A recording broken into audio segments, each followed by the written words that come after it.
You're live. Hi, everyone. Happy Shushan Purim. Hope everyone had a wonderful Purim. Baruch Hashem, I did. And as the Rebbe Melech HaMashiach says, we should go from redemption to redemption.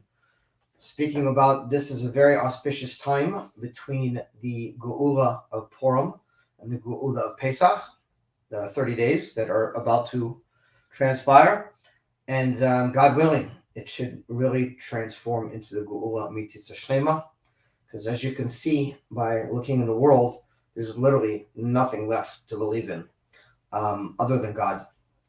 And as Hashem continues to break our trust or belief in anything, governments, armies, currency, anything, in order to strengthen our faith and trust in Him. And it should be the end. The end of all these tests is the end of all these difficulties. And we should have revealed good in the redemption right now. Let's get cracking. I'm going to dedicate tonight's class to a friend of ours who's going to need our prayers and our refuah shlema. And her name is Elka Rachel Bas Eliza. Should have a refuah shlema now. Okay. Parshas Tzav. So, as I mentioned last time, the sequence of the calendar sequence is a bit off because this sikh was given on Ches Nisan, and it was at the time Shabbos Hagadol, like literally the Shabbos before Pesach. So, it is what it is. You know, we follow the parshas, we don't follow the timelines. So, this is the parsha we're in, and it's Hashgacha Pratis, we're learning it now, so I'm sure even if there are discussions regarding Shabbos HaGadol, it will still be relative to us. Let's get cracking. Aleph, Toich Shel Chodesh Nisan, that the main thing of the month of Nisan, Chodesh Geula, which is the month of redemption. Shnirkar Kach Al Shem in Yinei HaMakrizi, Hag Pesach. Zman Cheruseinu.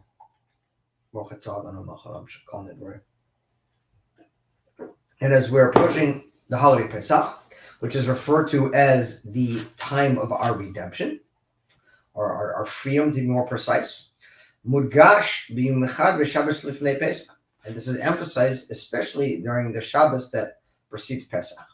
Nisan hu melashon nes. Nisan is from the same root of nes, which means miracle. And not only that, Nisin mora al nes nisim. And the two nuns in Nisan are referring to miracles and more miracles.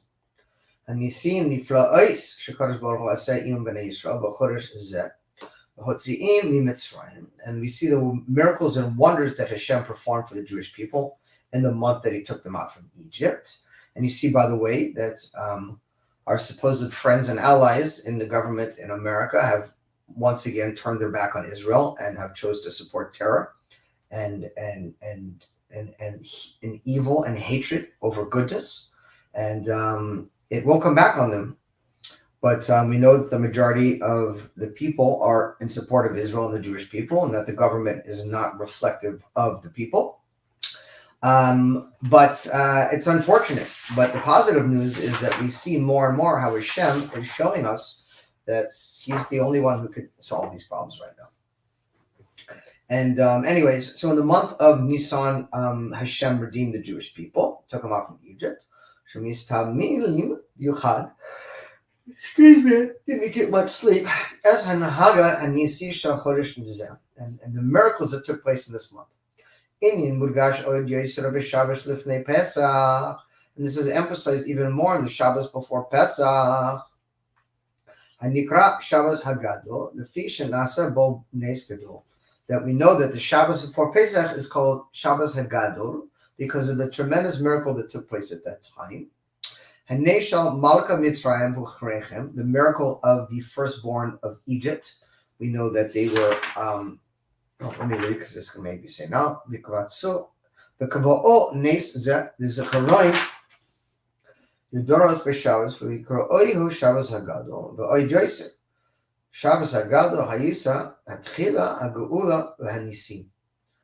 Yetzias Mitzrayim, that it was called Shabbos Gadol because of the great miracles that took place. And interesting, what it was is that the Egyptians began killing themselves because many of them clearly began to see how that God was 100% with the Jewish people, which is still slightly concealed right now in the world, but very soon will soon be revealed. And those who saw that God was with the Jewish people at that point in time, the Egyptians said, listen, we got to let these people go. God is going to wreak havoc upon our country.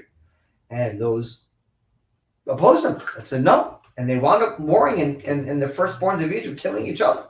And that was what we call the great miracle, because they were doing God's work for them. They were actually killing each other. And we're going to start seeing that again in some of our cousins' countries. It's already started, where they're warring against one another. And this is being repeated. So anyways, this was called Shabbos HaGadol, because it began the sequence of ultimately what would become the redemption of Egypt. Shal Yetzias Mitzrayim. We have to understand this.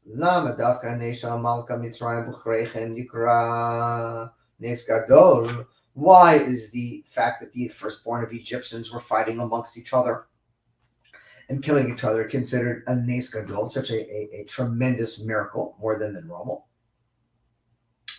And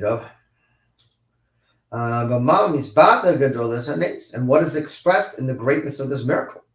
And furthermore,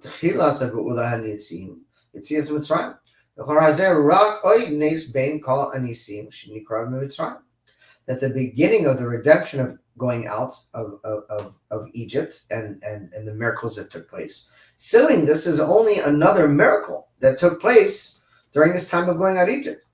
Why is it elevated to what we call a nes nisim, a Shabbos Hagadol, a nes gadol, a tremendous miracle? There were so many miracles that were taking place. What was it about this particular that stood out from the rest of the other ones to be called a nes gadol, a great miracle? And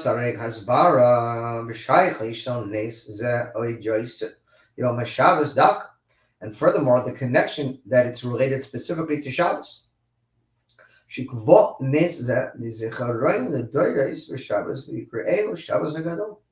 And that this miracle that took place is a reminder of the time of the great miracle of the Shabbos HaGadol when it originally took place. That's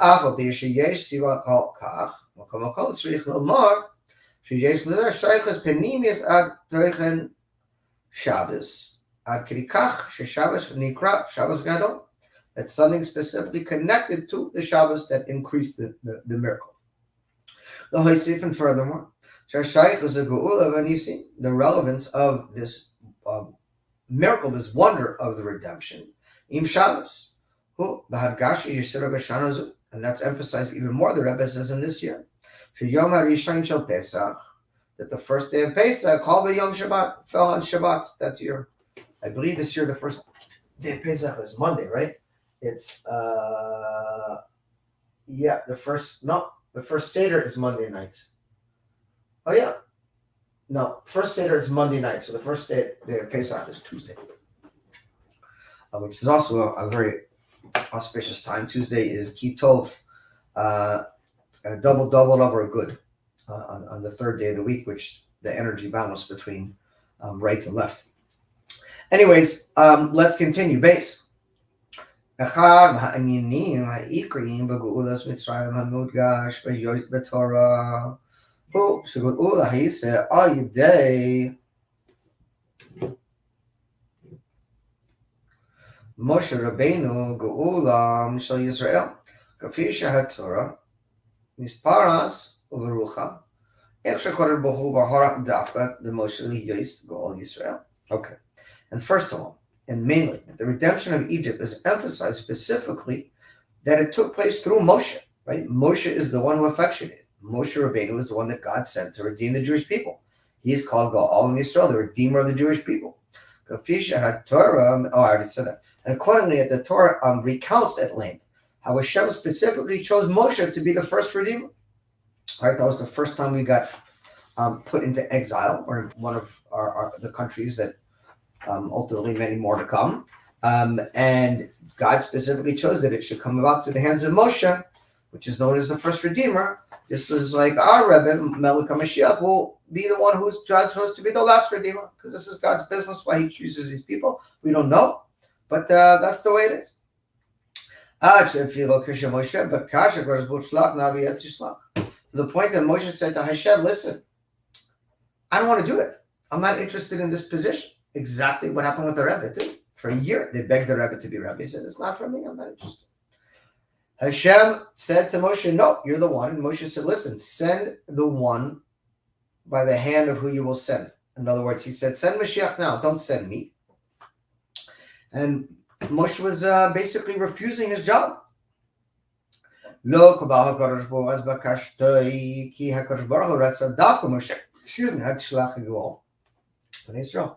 of course, Hashem did not take Moshe's argument. And he said, sorry, Moshe, you're leading the show. You're going to be the Redeemer. And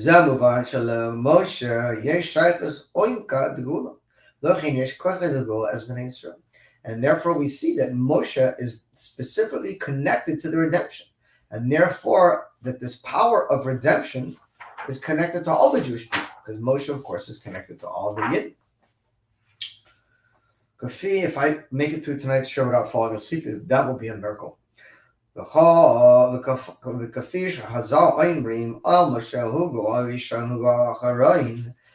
our rabbis teach us, Moshe was the first Redeemer, and he'll be the last Redeemer. Moshe Mikra Aharon, the Filo ben Lega the Gula Mitis Shlem Migala Aharon Ze.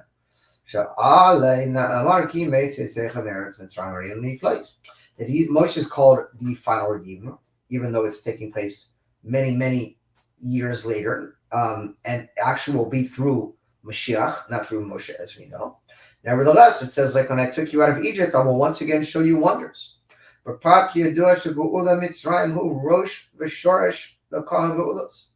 specifically because it's known that the redemption from Egypt was the first and the source of all subsequent redemptions that open up the pipe for all the future redemptions to come. Including, of course, in the true and complete final redemption. That since the redemption specifically comes about through the power of Moshe, right? The power that God puts in the leader of the generation. And we know, and the Rebbe speaks about this many times in these sikhs, that the power of the leader of generation is how all the generation gets their power. In other words, we are all connected to the leader. There's a spark of Moshe and Mashiach in every one of us. And we get our power specifically through Moshe and Mashiach, which is the more you connect to the Moshe of the generation, the more you connect to Melech HaMashiach, the more you work on living according to the way he wants you and doing what he wants of you, and studying his Torah, following his mitzvot, doing the things that are important for him, the more power you get. And interesting enough, the more you try to rely on your own power, the less powerful you are, because now you're using your own kodesh, you're using your own power, right? It's a whole different ballgame. In other words, the goal is bittul. The more you nullify yourself, the stronger and more powerful and more energy you have to take on more missions and do more and more. There's countless stories of super, super busy people that went to the Rebbe. And they told the Rebbe they didn't know what to do. They have too many things to do. And the Rebbe said, take something else upon yourself. Because the more you can channel that energy, the less you feel yourself. And the more you just become basically the hands of Moshe. That's the famous, most recent mimer we have from the Rebbe. That's at the top. That we are here to carry out the will of the Moshe of the generation. And that's where our power comes from. Gimel. Nikarabi or... So let's explain a little bit. Atakis agoulas mitzrayim hi de kachasi eschem li la'am yisi lechem lelokim v'yadatim ki ani havaya adokechem v'motzi etchem v'chachas mitzuas mitzrayim. That specifically God took us out of Egypt so we can be a nation to him. God said, you're my chosen people. You're not slaves of slaves. You're slaves of the king. You're here to serve the king himself. I am Hashem, your God, who took you out from Egypt. Zot, the merit is to say, Gilui Elokus, Lamata Begulas, Mitzrayim. that this is the revealing below of the redemption of Egypt, the revealing of God that took place in the physical world that was open and palatable. And we see this with the Jewish people as we exist in the world. You see the Jewish people, and you're reminding of Hashem. That anyone you ask the Jewish people, that a lot of them may deny it. But you ask Goy, and they'll tell you right to your face, you're the chosen people. The Kabbalah does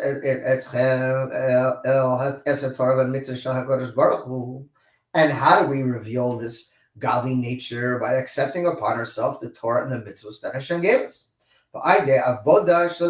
And this is through our work. So the Mikdash V'Shechita V'Soichem, and this is like with the commandment that God told us to build a Mishkan. Why? So He could dwell amongst us. Yasira v'Yosera v'Kaviyos, but based on Mikdash, and this will be, of course, revealed even more in the base of Mikdash, as it was in the first two temples. But Tachlis Hashleimus the Hebrew Mikdash Shlishi Mikra Mikdash Adonai K'nei Yadecha Beit Nitzchi Beit Nitzchi. This will be an eternal temple, the third one. There'll be no more exile, and it'll be my glass is crooked. That's my head, and it will exist forever because God Himself will establish it. But Geula Mitzvah Shleima and the true and complete redemption. But the Shleimus V'Zeh the seed of all. The Ha'anishim Shabo. That the entire world will literally see God revealed in the world in the most complete way. And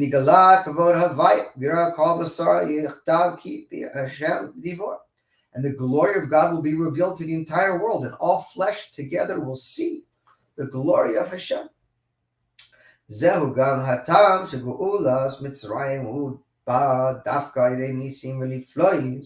And this is the reason that the redemption from Egypt came specifically through miracles and wonders. That these miracles were done in a way that was above the nature, in a revealed way. The power of God that is above the normal boundaries and limitations in the world, right? Which is totally different from the miracles that took place in Purim.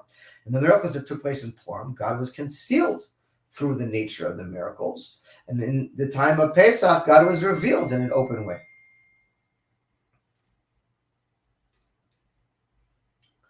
And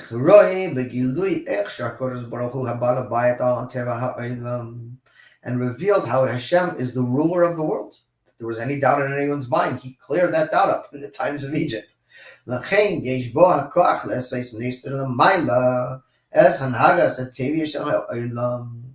the power to make this miracle was done in a way that was above the normal customs of the nature of the world.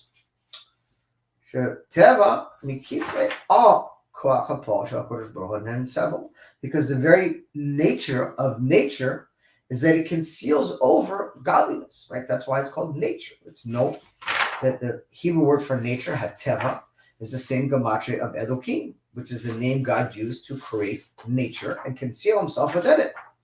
What is nature? It's something that you can't explain, right? So it's, that's nature.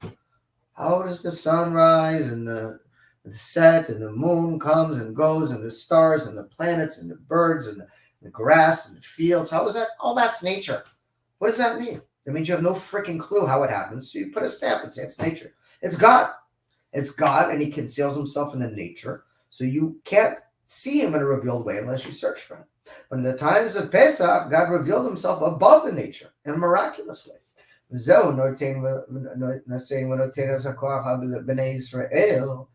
this is what gives the power to the Jewish people.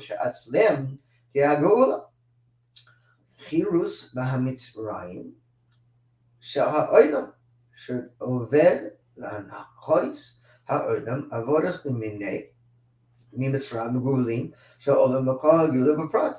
And we see that the boundaries, the straits, the chains of the slavery of Egypt was broken, and the entire world saw specifically and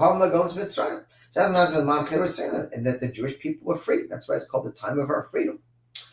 Chilus, amitis b'kol ha'gavolis. True freedom, meaning from any boundaries or limitations. Right? Egypt is the same word. Mitzrayim is mitzarim, which means boundaries or limitations. It's not just a physical redemption that we experience, but a redemption from all your boundaries and limitations. And here, and here, and here, all aspects. Most boundaries, most obstacles or difficulties are self-created. They're just constant repetition of negative messaging that forces us to believe somehow that we're stuck, and this is just who I am. Just like my mom, my dad, that's just who I am. No, it's not. That's what we've convinced ourselves. So going out of Egypt is not just a physical slavery; it's a mental slavery. It's an emotional slavery. It's slavery in a number of ways. And this is truly going out from those boundaries. He's got it literally including the boundaries of the garments of the nature. As learning Lakuti Dibarim the other night, how the Frierdiker Rebbe said that Bina, that understanding is a body, and it has a limitation, just like any other body. In other words, what we've created in our brain of how we understand or perceive ourselves and the world around us, that limits us. Now all of a sudden, they call it closed-mindedness, right? Like now all of a sudden you're like, well, this is just how it is. No, that's how it is based on your perception. That doesn't mean that's how it is in reality. That means you have narrowed your focus based on your education, your mother, your father, your brothers, your sisters, your friends, your family, the news, the media, relationships. All that thing is formed into this. Now you have this narrow worldview and assume that's just how things are. No, that's just how you see the world, but that's not really how it is. So part of this going out of Egypt is breaking any of those limitations that we have created. And of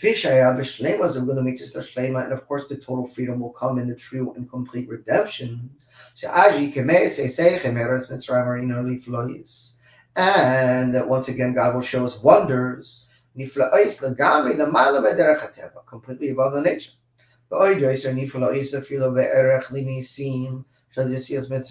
That these wonders are even wonders as they're compared to going out from Egypt. And in a way, I will show you. That God's saying, I myself will show it to you. You will see openly. You will know it's the hand of God. This is the hand of the God of the Hebrews.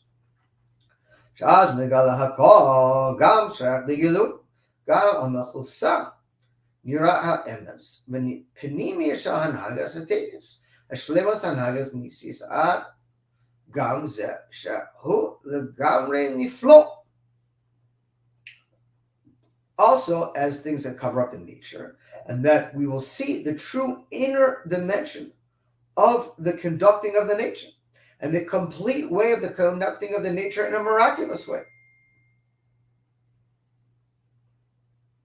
Until then, it is completely considered a wondrous thing.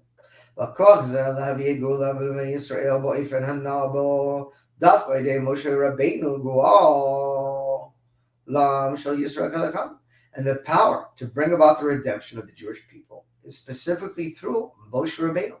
The Redeemer of the Jewish people is the one who empowers and brings about our redemption. Daud.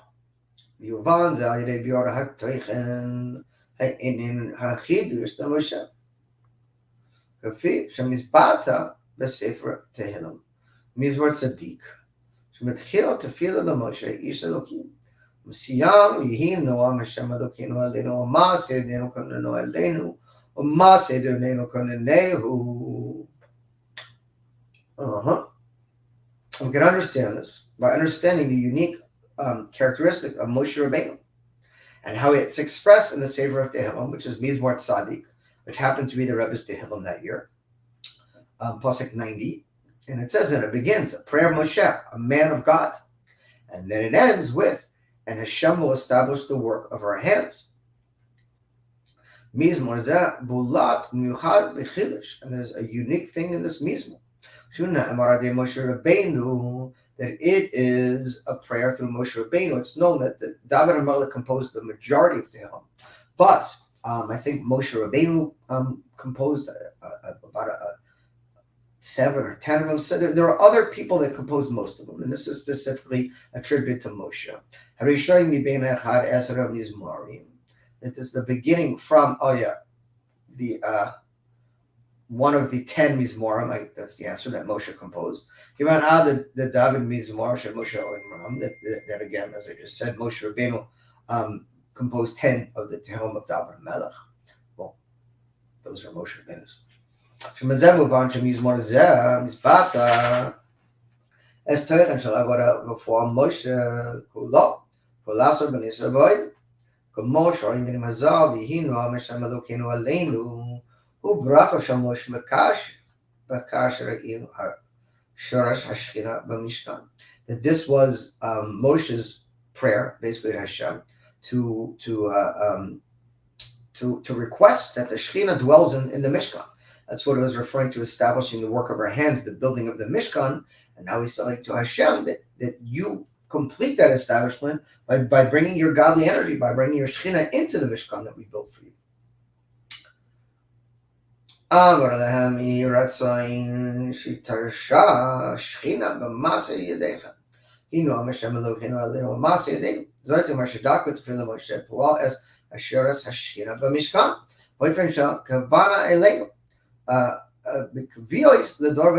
And this is something that the Rebbe explains, that this establishing of God dwelling in the Mishkan, which is also God dwelling amongst each one of us in our own individual Mishkans, first and foremost in our bodies, and then in our homes, is something that continues on for generation to generation. It wasn't a one-time event. In other words, we dive into Hashem, that He should dwell amongst us in every aspect of our lives.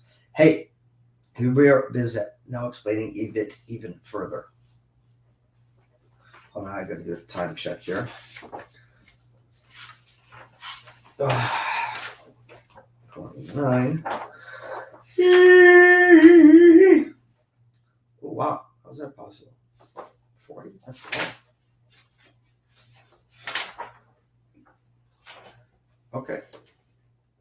Habira b'hakdim diok kufal halashon b'tchila as mizmor b'siyomai ma hatam b'kfala shel. Rebbe asks, why does it say 2 times? Masya denu kurenehu nenu, masya denu kurenehu, doubling the same pasuk. And also afterwards, when it says refers to Moshe as Ish Elokim, the man of God. Others that be saying mizmor v'hinu Hashem Elokeinu alenu masya denu kurenehu. One of the explanations is as follows. In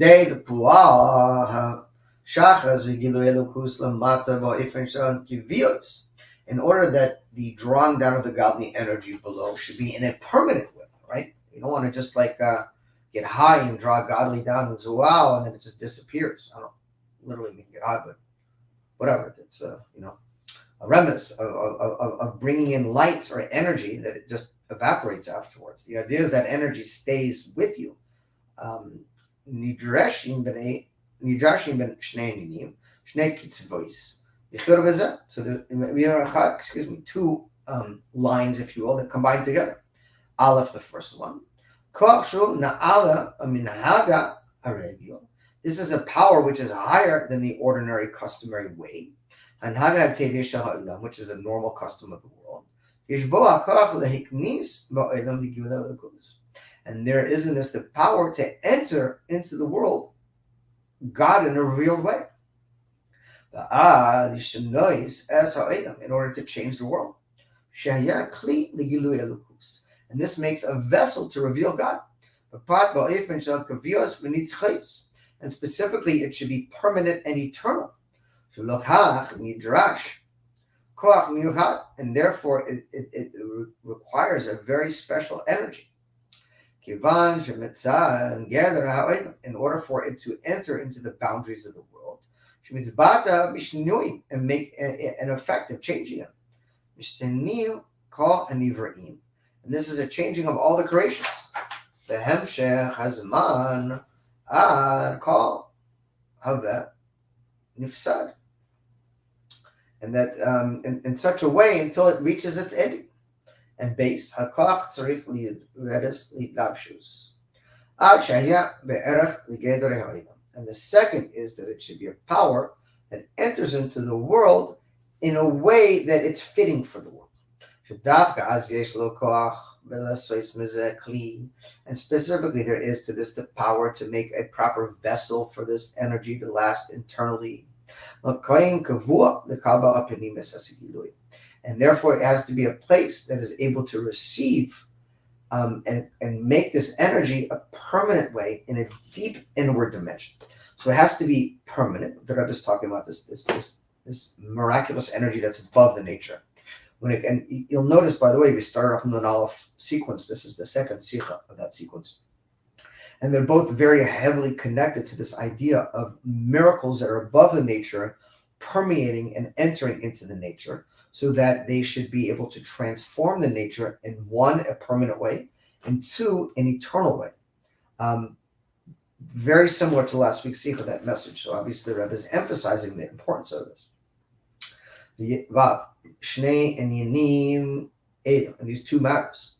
Yesh Lamar She'elu Shnei Yanim, Kafilos, B'tchilas, B'siyom B'zmor Tzadik, Hayah B'shleimas B'gului, Etzel Moshe Rabbeinu. Shehu Memutza M'chov Rabbeinu Kadosh Baruch Hu B'nei Yisrael. Now the Rebbe is saying a sentence which has been, I don't want to say the word questions, because God forbid to question the Rebbe, but there are those who have had challenges with these statements, that Moshe Rabbeinu is a mamutza and a mechubar. That means he's a go-between and a connector between the Jewish people and God. Ani achi omed ben Hashem uvenecha. I am standing between Hashem and between you. Mamutza is mechubar.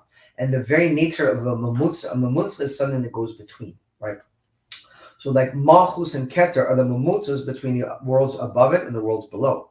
They connect the energy from a higher and lower world. Therefore, a mamutza has to have the capability and the characteristics of both things. And since Moshe Rabbeinu is the connector and the go-between between Hashem and the Jewish people, he obviously has to have a complete connection to God, and at the same time, a complete connection to the people, to the Jewish people, right? So just briefly, what does it mean he's a mamutza mechubar? The way God creates the world and draws energy into the world, it's in a pyramid-type fashion, where, the first person that gets that energy is Moshe Rabbeinu. Moshe Rabbeinu is the leader of the generation. A Rebbe is Rosh Bnei Yisrael, the head of the Jewish people. So when you're standing up, what is the closest to heaven? Your head, right? Not your feet. So the head of the Jewish people is at the very point of the Jewish people, right? That's why it says he climbed to Har Sinai. And he was at the top of the mountain, and the godly energy came down, right? That's, you see the Jewish star, Magen David, it's going up and coming down. So from Moshe, from the leader of the generation, it connects to his followers, those who are closest to him in their actions and how they conduct their lives, and then to all the Jewish people below in different levels of their connections to Hashem and to the leader. And then it goes to the goyim, and then it goes to the animals and the plants, and the inanimate rocks, things like that, sand. That's how God channels the energy into the world. And therefore we see Moshe is called Ish Elokim. He's part man, part God. And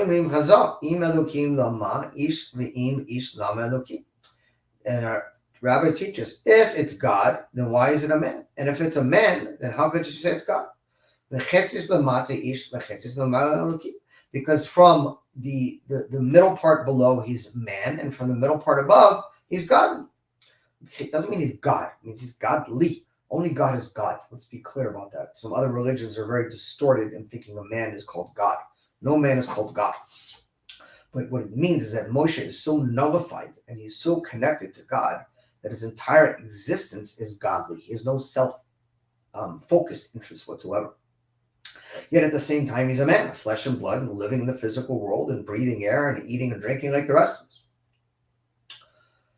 Ish Elokim, and therefore we see he has both of these matters together. Yesh koach Moshe lebechor Elokim es ha'olam, and he has the power, Moshe, to unify God with the world, because he's the one who's responsible for doing that. Excuse me. I have the challenge of eating right before I give the shir usually, and a lot of talkings causing air to raise up and causes grapes, as I said here.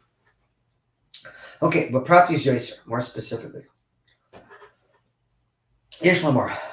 Ishnei Kitzvois Elu B'Mutza Haim Shnei Ninim Shamosh Ishokim. These two characteristics we're going to now explore of Moshe, the man of God. Alpi Ish Elokim, according to the man of God, who Chibra Shel B'nei Shel Shnei Kitzvois, that he unifies these two types of energy, man and godly. Kafi Shehein Adam Echad, in one person. Aval Hari Shem Elokim B'Gamatria Teva, and we know that Elokim, as we said earlier, is the same Gamatria of Teva, which means the nature. Zohi Hadrega Velokush Labshus Machayas Teva Oila. And this is the godly energy as it enters and enclosed into the nature of the world. And therefore it's called the man of God. And at the same time he's called a man. Shal Moshe, because he's a man of flesh and blood. And connected to the world. And he's connected with God. But not Havaya, which is the higher name of God.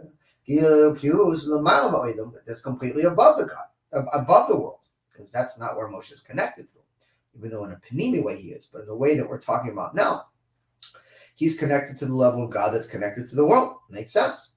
The Erech Moshe, and therefore Moshe, who al Shenki min Hamaya Mishtihiyu, and therefore it's Moshe means that he was drawn from the water. What does it mean? It means from the upper waters of Ma, which is the name Havaya. In the upper worlds, that's where his source of his soul comes from. And therefore the soul, the source of his soul is from a level of God that is completely above the nature, in the root of his soul we're talking about. We do have payers with that. Neshamas Moshe who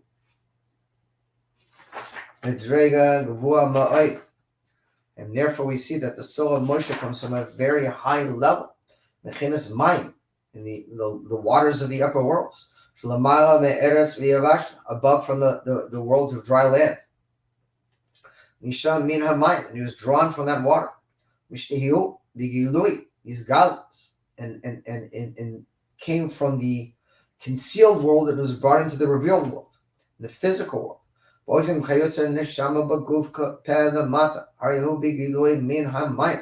In such a way as a soul and a body. Down here below and revealing from the waters. And therefore, even though he's down here below in the physical world, he's still connected in a revealed way above.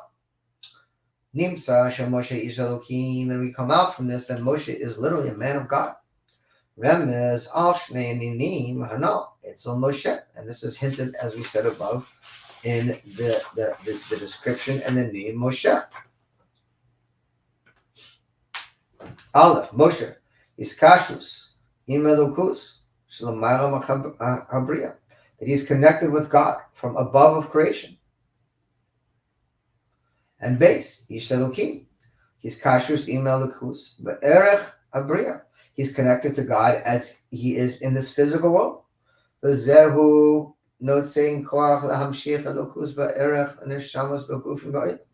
therefore he has the power to draw down godly energy into the physicality of the world.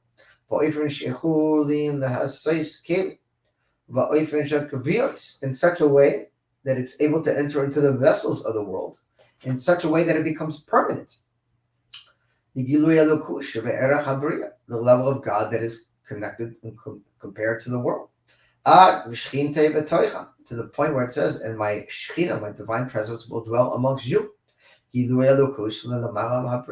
level of godly energy that is above creation will dwell within to the physical world,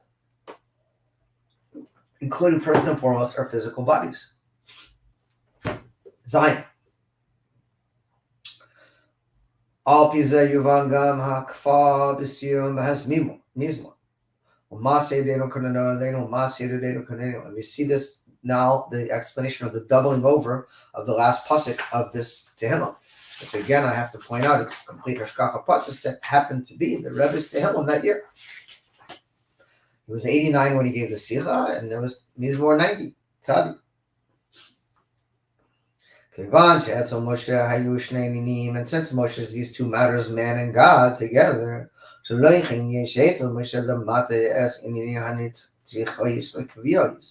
therefore we find Moshe below in an eternal and permanent way. Bigilui. One second. Where these brackets end. Hold on a second. There's a bracket here and I can't see what it goes to. Oh, here it is. Bigilui. And not only is it eternal in his energy in the world, but him in and of himself. And that's why the pasuk said, Moshe lo meis. Moshe did not die.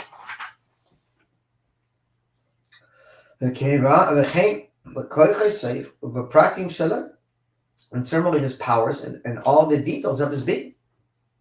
And therefore all the deeds that were done by Moshe are eternal. And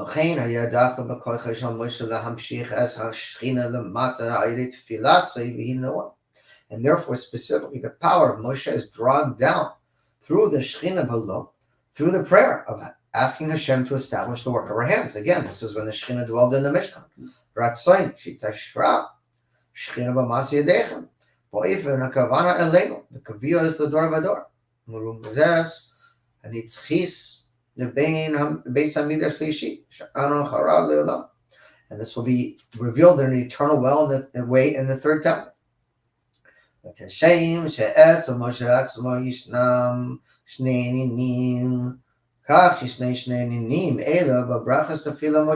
we see these matters connected to the blessing of the prayer of Moshe.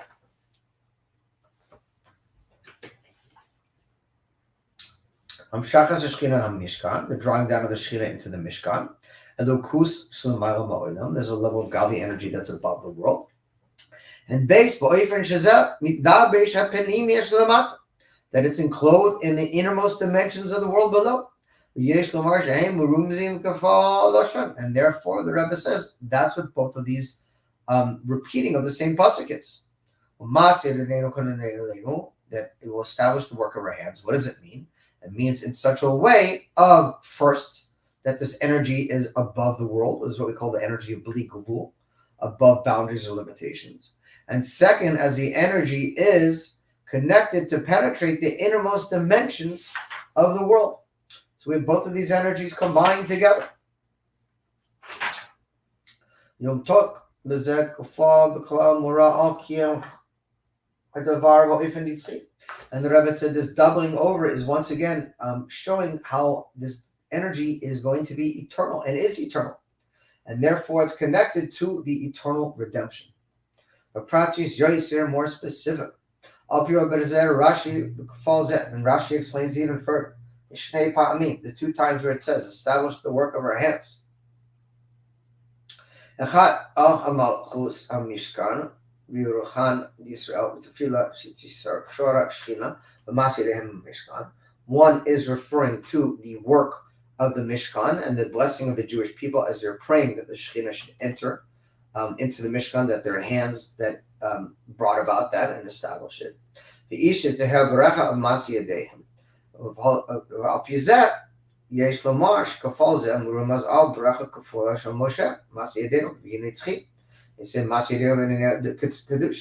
So he said one is connected to the work of the Jewish people and the other is through the hands of Moshe himself. And that both of these energies together, that they should be made permanent. And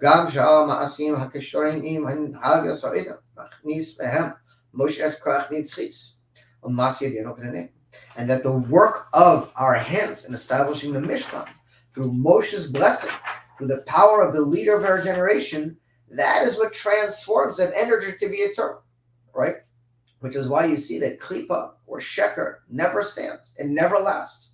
Every lie will always fall, guaranteed. It's just a matter of time. All the lies and Sheker you see in the world, all will collapse, just like it always has, and it always will. Only truth stands forever. and truth can only be the middle column. It can only be Emes or Yaakov, and truth is the middle column, which is Torah, and Torah is connected to Hashem. Therefore, God is the only truth that lasts forever. Everything else will crumble. And that's why it says when you're doing the work, it's a powerful lesson we can take from this. And you have the blessing of Moshe Rabbeinu, you have the blessing of the leader of the generation. That blessing, the power, and how much more so when you're doing the work that he has instructed you to do, to know that your deeds will be eternal, that they will last forever not because of your power, because of the power of Moshe, the leader of the generation. In addition to this, the prayer to Moshe, Hu Chelek Mitpales Shabbos. This is also part connected to Shabbos.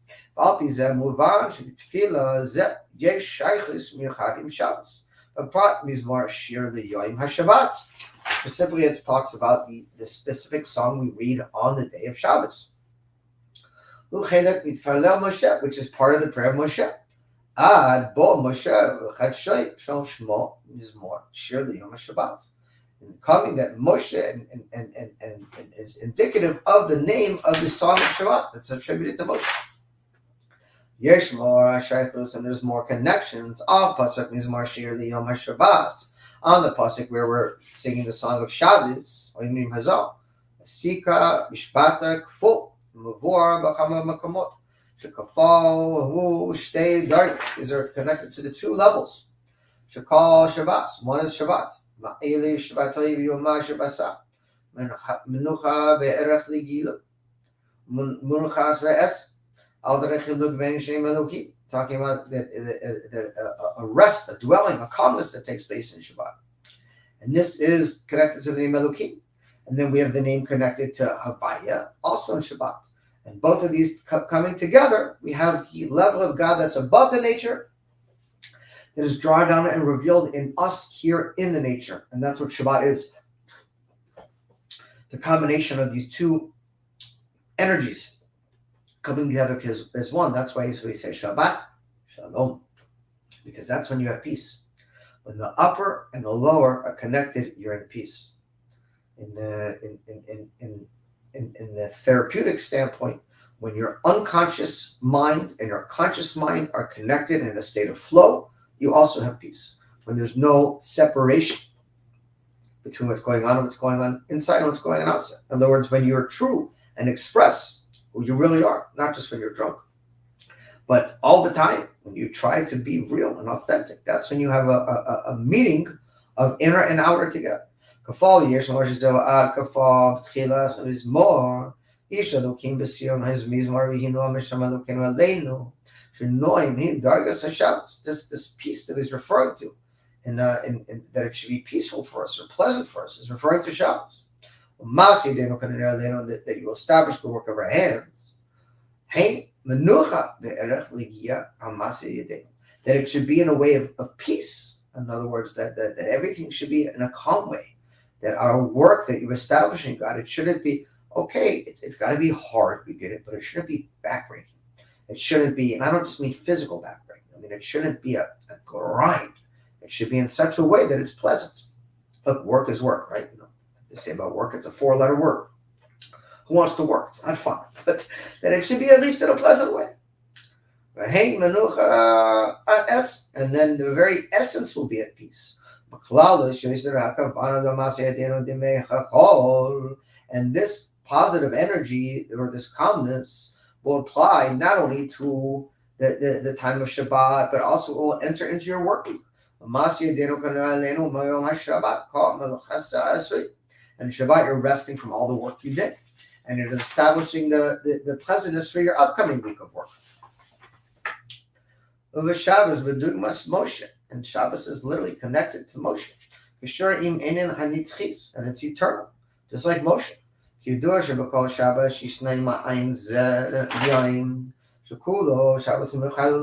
that's why we say on the song of Shabbat that we will establish for us an eternal Shabbos.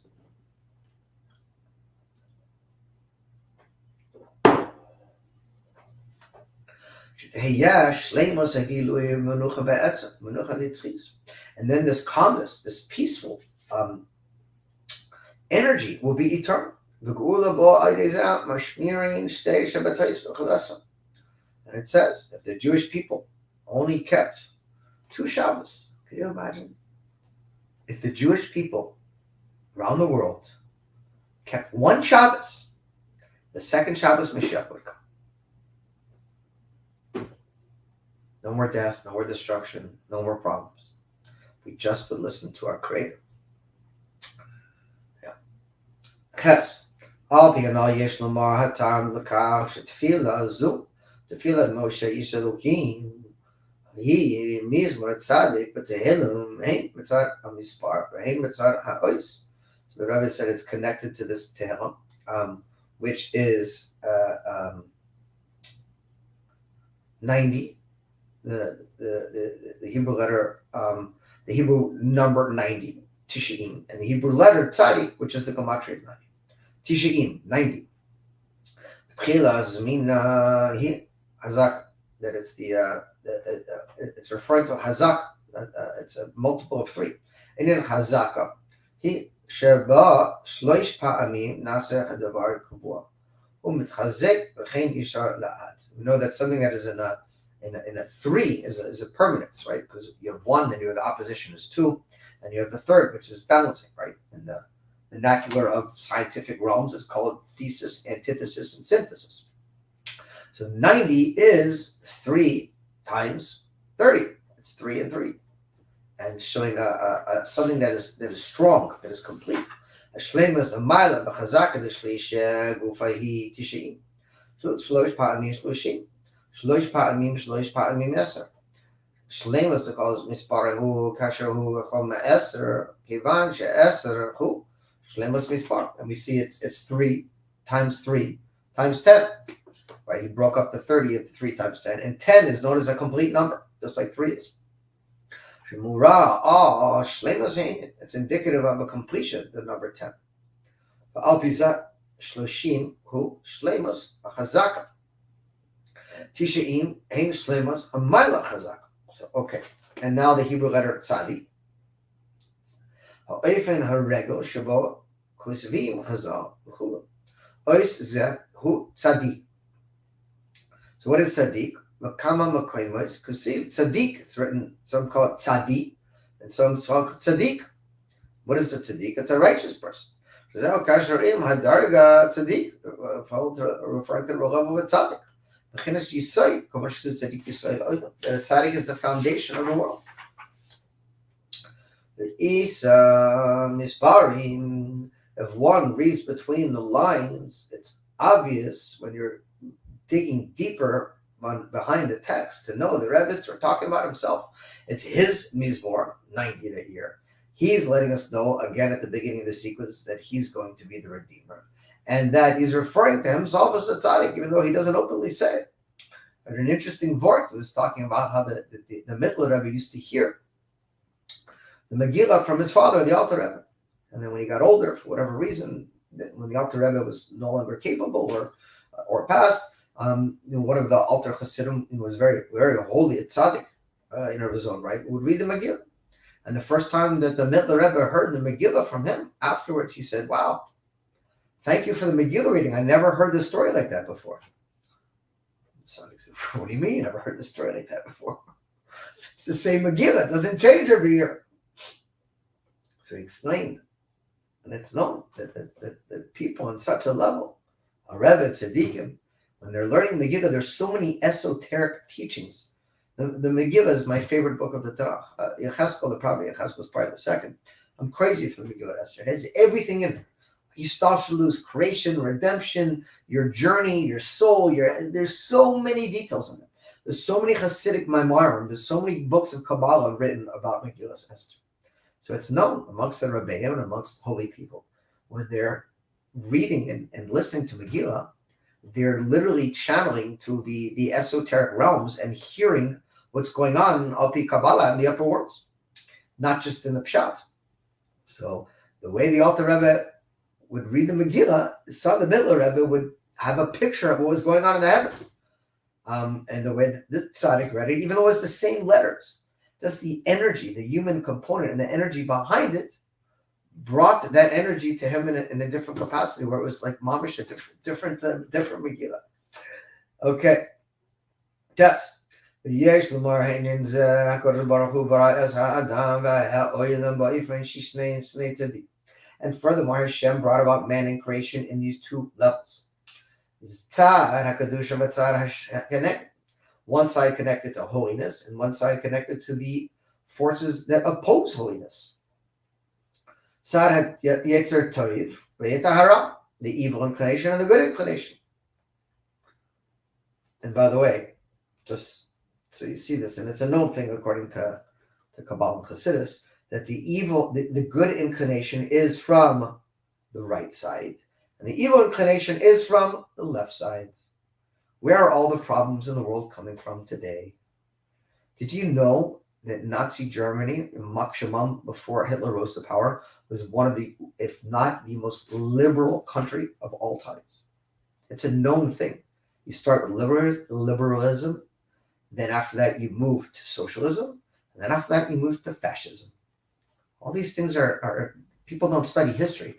If you do, you realize that just, I don't want to get into it too much, but there's countless treatises and books that have been written how everything that's happening in America today is textbook Marxism. Literally how you create a communist and a socialist and I skipped one, right? It goes from liberalism to socialism to communism to fascism. It's textbook what's happening right now, what they're doing. Textbook. Everything they're doing. But don't worry, have no fear. Hashem is with us and we will prevail. Light will always overcome darkness. Anyhow, since the Torah that was commanded by Moshe is an inheritance of Yaakov, for every single Jew. And what is this? This is Torah and mitzvahs. Psuki dini v'Torah. Excuse me, and it's a tzakin, halach of the Torah. How a Jew needs to conduct himself in the world. God gives us very, very clear, detailed instructions.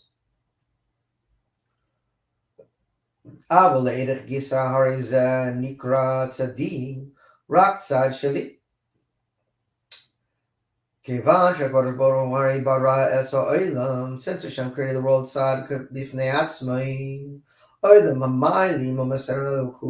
created the world in such a way that it hides over and conceals godliness in the world.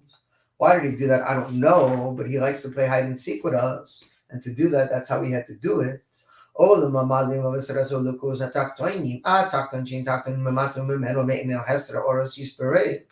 Until this physical world we live in where the godly light is so concealed. You don't even sense it. You don't feel it.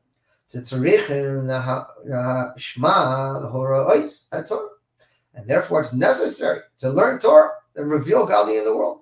Because if not, you can easily conduct yourself in a way that's the complete opposite of what God's will is. And the intention is that God gives the Torah so we should transform the world from a place of dark to a place of lightness, from a place that conceals him to a place that reveals him.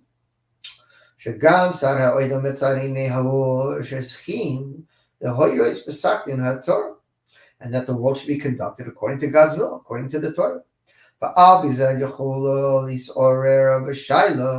a question, an obvious question is arose.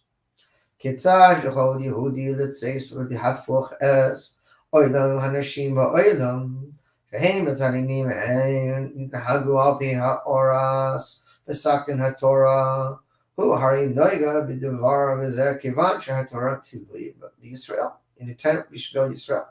and we see that God gave the Torah specifically for the Yidden.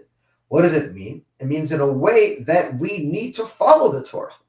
In other words, if we don't keep the Torah, what's the point of the Torah? The whole point of the Torah is an instruction manual for us to keep.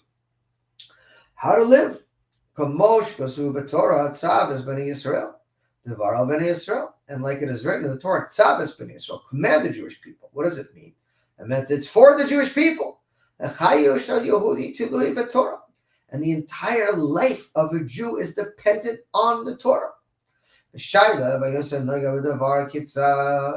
So the question is, we say, how is it capable in actuality to make a dwelling place for Hashem down here below? Therefore, I say, therefore Hashem brought the Jewish people into the world.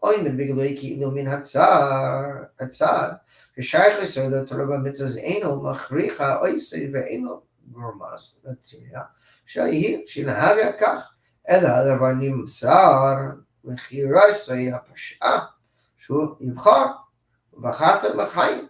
And this is what it literally means. That God says, I'm giving you free choice. I'm not forcing you to learn Torah. But if you don't learn Torah, you can't live a proper life. And not only are you going to suffer, but the world's going to suffer around you. And we're going to have a world that is in a state of destruction instead of a world that's in a state of good. We hold the key to answer all of these things by fulfilling God's will and keeping in Torah mitzvahs. And since therefore God is not obligating us to conduct ourselves in one specific way, he gives us free choice. And he said, I'm putting before you a blessing. Choose life. Choose the right path. There's not punishments. There's consequences to making poor choices. There's a side of good, and there's the side that opposes it. One and the other. God creates them both. He says, pick a path. Life or death. If you choose death, I don't punish you. You get death. And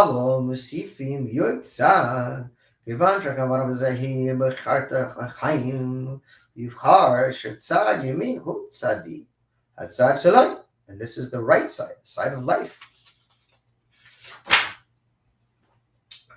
And we see a remez, a hint to the two levels of Moshe. Ish Elohim, the man of God, Moshe al Shem min hamayim mishtiyahu, that he was drawn from the water. Arihu kashar biguli rak im elokus, and is connected to revealed way through God. Im ein mayim el Torah, because if there's no water, there's no Torah. Referring to the water of God, the Torah, the waters of the Torah. Well, I'm starting to peter out. Yeah. Actually, it's not that long of a sequel. It seemed like it was a long sequel, but they're short pages, so we should be finished early. God willing.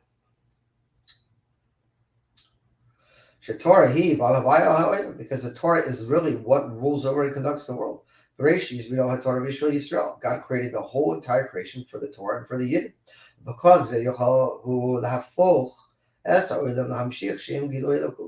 the whole entire thing is to give us the power to transform the world from a place that conceals God to a place that reveals him. Because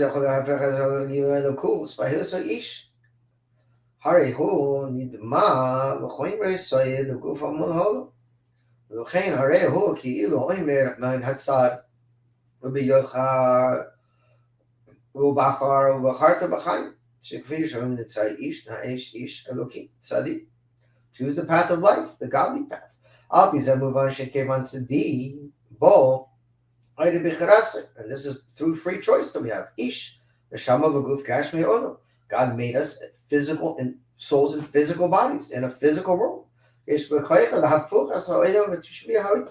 therefore he gave us the power to transform our world into a mundane, dull world that blocks over God to a godly world that reveals him.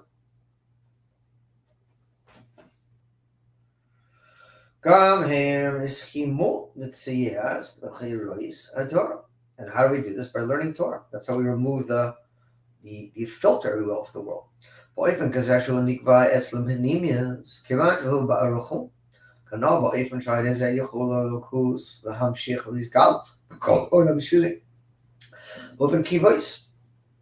through the Torah, we reveal God. And not only do we reveal him in a permanent way. Only through the Torah can you make something permanent and eternal. Good. But we still need to understand The service of a tzaddik.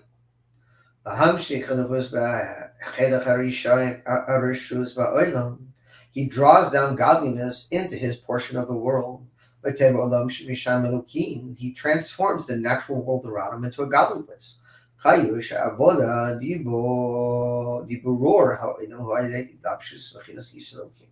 And he conducts his service in such a way that he is like a man of God, that he encloses that godly energy into everything he does.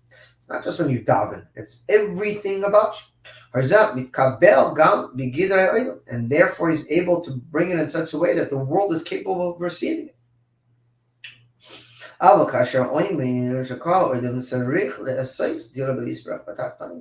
therefore it says that the entire world, it needs to be transformed to a dwelling place for God. A permanent home. In such a way that the godly energy never leaves. Pina means it goes deep, deep within. So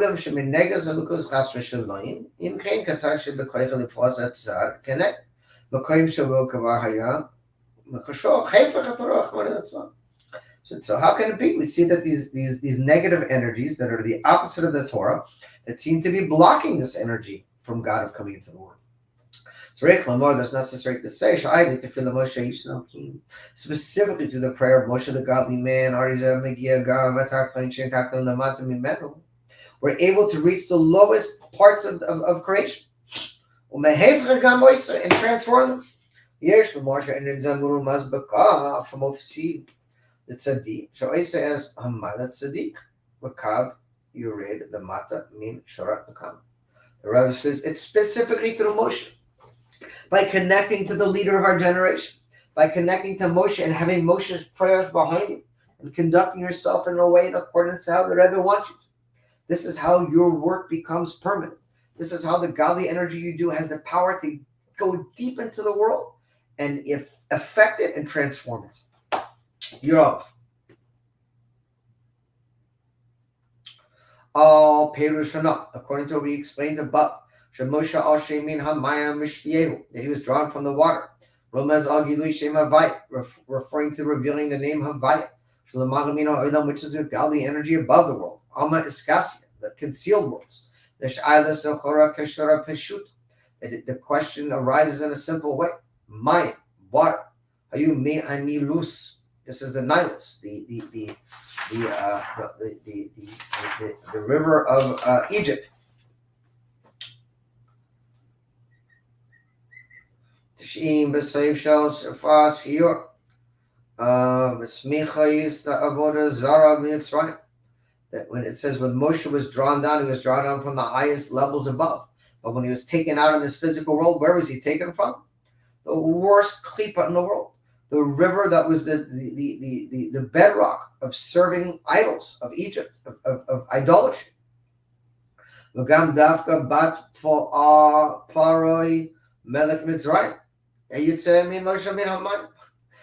was born into the worst klipa and was taken out of the water from the daughter of Pharaoh, the daughter of the Samik Mem himself. And Moshe nevertheless was called drawn from the water. That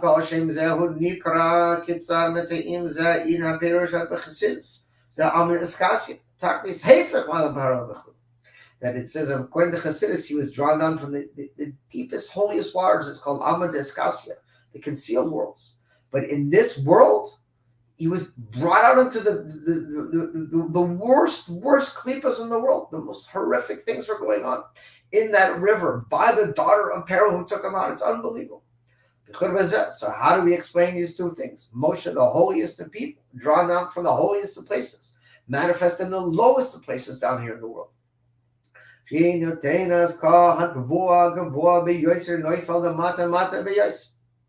Because all the things that go up to the highest and highest have the capacity to come down to the lowest and the lowest. That's why we're in one of the holiest places in the world, Miami. In order to reach the level of God that's completely above from creation, it had to come into the worst klipa, the lowest place. And therefore God brought him out in the place with the most idol worship and horrific things in the world.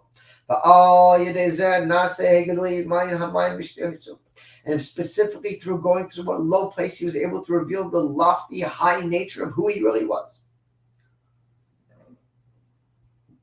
Excuse me. That Moshe got revealed from above in the concealed world and was brought down here to the revealed world. But it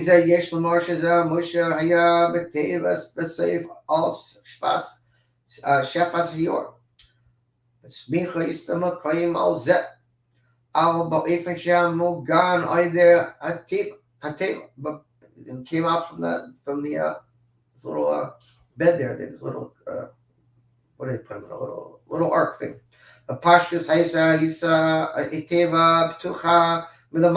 And this was connected to the ark, if you will, from above.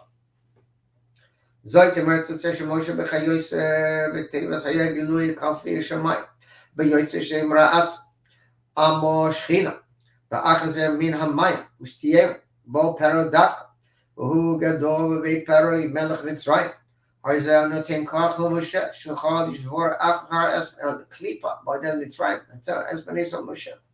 therefore it says specifically.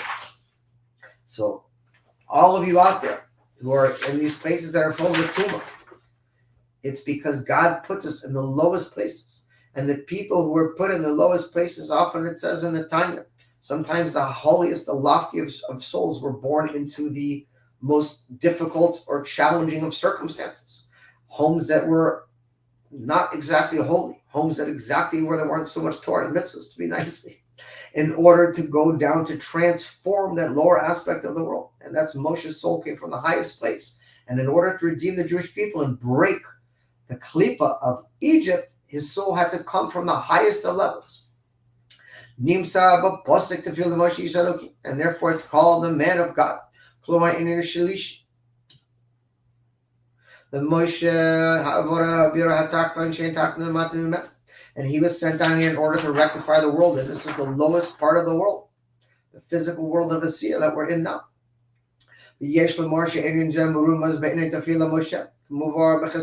Chassidus explains, and this is a prayer of wealth. Because when you're connected to the very essence of God, the Ma'ala Mahavaya Lukim, even above from the lofty state of Havaya, you're capable of unifying both of these energies together. So the very power of God's energy in and of himself. And then be able to draw down godly energy down into the furthest levels of the world. To the lowest and lowest parts of creation. And this will all be revealed in the true and complete redemption. But God will remove the spirit of impurity from the world. And there will be no more wars. And the entire occupation of the world will only be to know God. And then the establishment of the work of our hands will take place in a revealed way. Meaning all the Torah mitzvahs you did in this world will be brought forth fruit in the world to come. And we will have the ultimate, true, real pleasure and enjoyment. And by Hashem establishing the work of our hands. This is all hinted in this Mizmor of Tzaddik. You do have papers. And as explained, with God's letter Hey of his name Havaya, he created this one. Because Hey has three lines. And he refers to the three levels of the world. Bria, Yitzir, and Asiya. Makshava, Dibra, Maisa, which are connected to thought, speech, and deed. Hagag, Varega, Yemini. Haim, Kenega, Makshava, Dibra. And we have Be'regel Hasmoli. And we have the two on the right side, which are connected to thought and speech. And talking about the lines of the Hay. Like this is three lines. And the line on the left side, which is connected to deed. Kivan Sha'olam al Milasa Nibra. Muvan Sha'al Pi Ba'olam Hazan Nibra by Hey. And God created this world with the letter Hey. Kishnei Hapsech Lifnei Ha'olam Ha'asiyah. And this is the separation before the world of Asiyah. And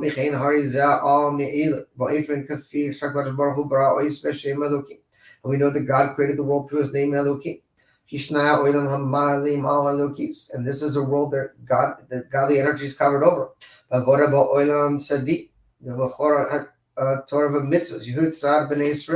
And specifically through learning Torah and doing mitzvot, that's how we reveal God in this world that conceals him and make it a permanent dwelling home for Hashem. The kav for kedusha. Shemagiyim gam hamakoyim. Shemisavos Hashem yaasa es kuf. Shehad regel the small. Yorei the matamin hashor. Talking about the letter kuf for tzadi. I'm sorry, the nicest part, the letter kuf, which is, it says the left side goes down for kuf or kedusha, past the line of a kuf.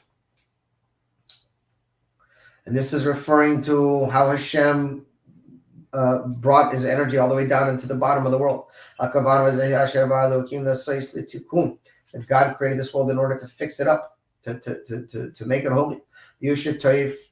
And we're God's partner in creation. The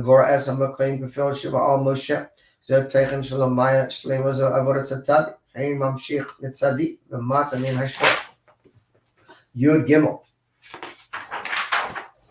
Al Pi Karahana move on to Davka Moshe who go all Yisrael. And according to this, we see why Moshe was chosen to be the redeemer of the Jewish people. He took us out of Egypt, and the first redeemer is connected to the last redeemer, and this is connected to the tefillah of Moshe. That he has the power to draw down the redemption, the power that is above boundaries or limitations, above nature. That he has the power to redeem the Jewish people from all our boundaries and limitations. And to break the impure shells of Egypt. And the power also to bring about the true and complete redemption.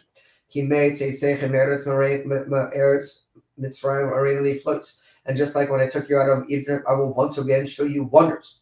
Not only miracles that are enclosed in the nature,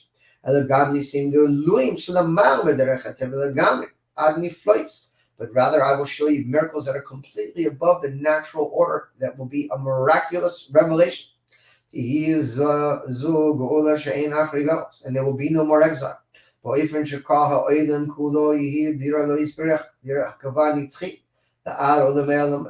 And the entire world will be turned into a permanent dwelling place for Hashem.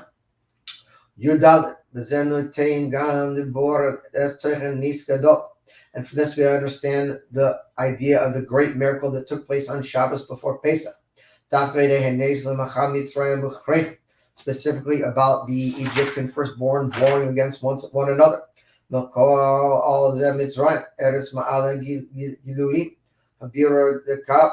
Nifal ID Gilui Hakina Ali the Kus, the Mala Mahanisim Shikaran, the Benesha Latsma, Chazam Megala Eli Joycer Esa Koach Nitri, Koach Abli Gvul Elokus, Mege Afidam Makoimza, because the level of godly energy even went to such a low place like Egypt.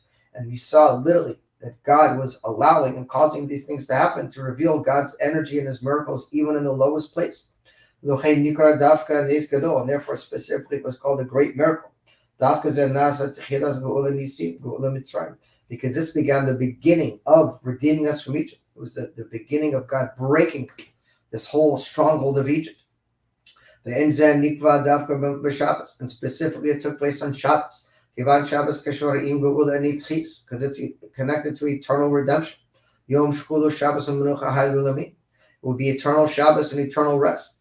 Shabbos kufol shekal kashorik gam haim hu gaim gaula the hain v'Shabbos shabo kara nes gadol the malcha mitzrayim uchrechem hazeh mahafech as kal haShabbat nasa Shabbos gadol.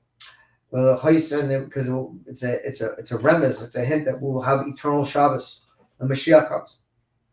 In addition to this, we see specifically in this year, Shabbos Gadol and Shabbos Parshas Tzav, Ein Sav Edel Lashon Ziruz, Miyad Ziruz, meaning and it should be in a quick way.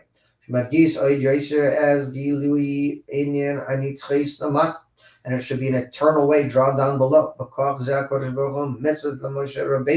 And this is the commandment that God gave to Moshe. Tzav Aharon, command Aharon. And from there it goes to all the Jewish people. That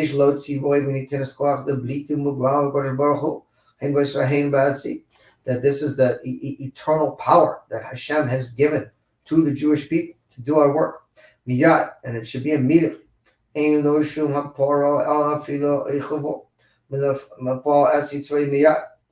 be no delay whatsoever. That since everything is enclosed in the world, the doiros Indians and nimshach, the doiros haboim, Russian Rabbi says that it should immediately come down right now, even into our generation. And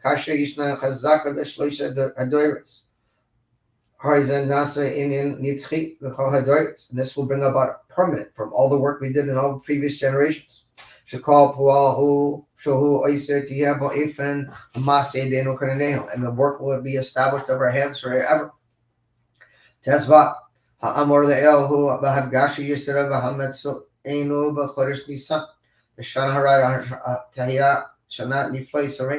And we find ourselves in the month of Nisan, in the year where I will show you wonders, including all the wonders that you've already seen in this year. It should be in a revealed way of good.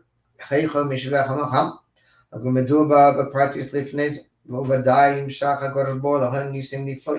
for Hashem will continue to bring down more miracles.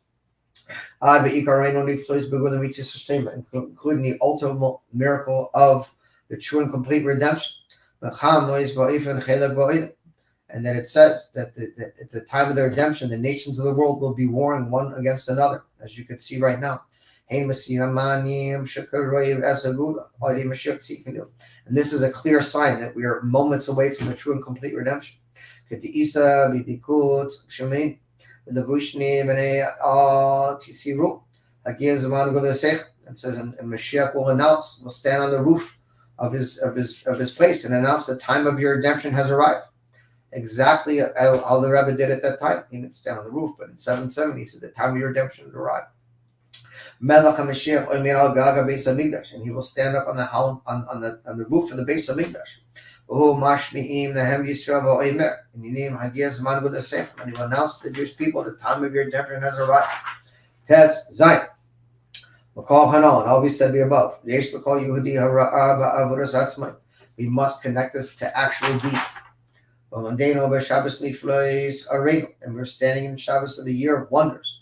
In the month of Nisan, before the week of Pesach. Zman Chirosin, the time of our freedom. The Or, Hamoiris, and Nisim Ha'acharoni. Shigiluyim, the Eni Basar, the Eni Kohami. And all the flesh will see revealed miracles from God. Harizetzrik, the Ore, Etzel Yehudi, Oid, Yoister, Ratzain, Koichis, Lasais, as Avodas, Boifin, and Nis. And therefore we must arouse all the Jewish people even more to want and desire and to use all the powers they have to conduct their service in a miraculous way. And then it will be miracles upon miracles. First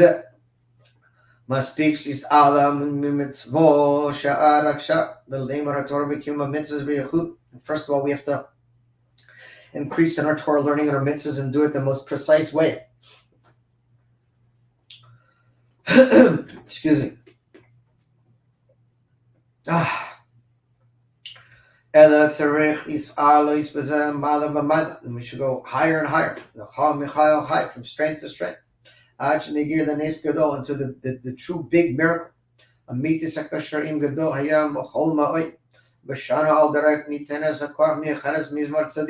the special power of the Mizmor Tzadi, the prayer of Moshe, and he will surely establish the work of our hands, and the Shekhinah will rest amongst us. And Moshe gives the power to every single Jew, specifically through the love of Moshe that's inside every one of us, including the level of tzaddik inside all of us. And all my people are righteous. And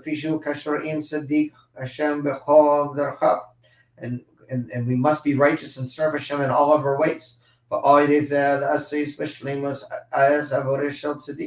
then we will complete our work in the way of a tzaddik.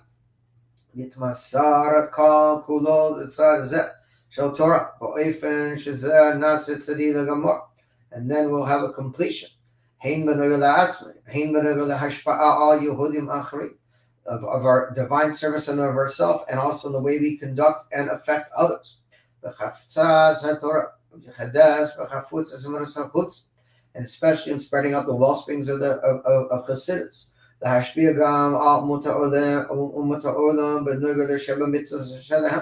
Including spreading the laws of the 7 laws of Noah to the nations of the world as well. And we must increase in our service of God. And through Hashgacha Pratis, it said the Orobia Maim Elo, the Chata Bispar 104 Gematria Tzadi, Mabeit Hanit Harim Shel Medina, Zo, Yesh Lahem Shakoach Hadina, Tamachuz Dina, the Kashora, the Kaviyash, Yoim Eshte Yoim Yoim. The Chodesh Nisan b'Shana Zu, Ki Yoim Yu Oir Miuchad Chazik and Nuchatayu v'Kidzo Bezet, including increasing power in the country we're living and going according to our place, and increasing the work that we're doing here with education. Yisud is b'Yushay Odem Oiver Kol Tishrei Hamedina Hakol Tishrei Oidim. The Sayyid Zoiz v'Leifan Tzaddik Hagir b'Chutz Shein Chutz Mimem. Hagasha Miuchedes Beinin Shahazman Gemara. Sefer calls we have to provide all whatever they need for their Yom Tov. We have to increase in all these matters.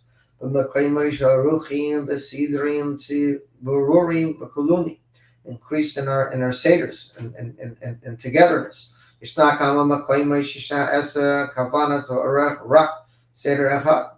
And that don't just focus on making big seders, but you should have many seders all over the place.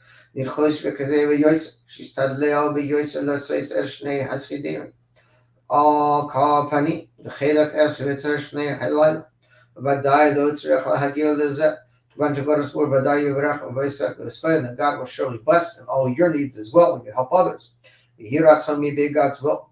Shekavad kuvim nishleimus at the tefillah Moshe, and we should have the completion of the prayer of Moshe. The Moshe kamal echad mechad misra, including the Moshe and every one of us. The tefillah Moshe ish elokim. Man, Moshe, the man of God, and God will establish all of our hands. And God's Shekhinah will rest amongst all that we do, including all the work and our service that has been done throughout the times of the exile. It's a miracle I'm still awake. And mainly it should happen right now. Based on Yiddish Shlishi, the temple that God established with his hands. Hashem should establish the work of our hands. The Shekhinah should be amongst each one of us individually, and it should be amongst Am Yisrael. And God should finally crush our enemies and our opposition. We should have the full Hisgadlus of Melech Mashiach right now. God bless you.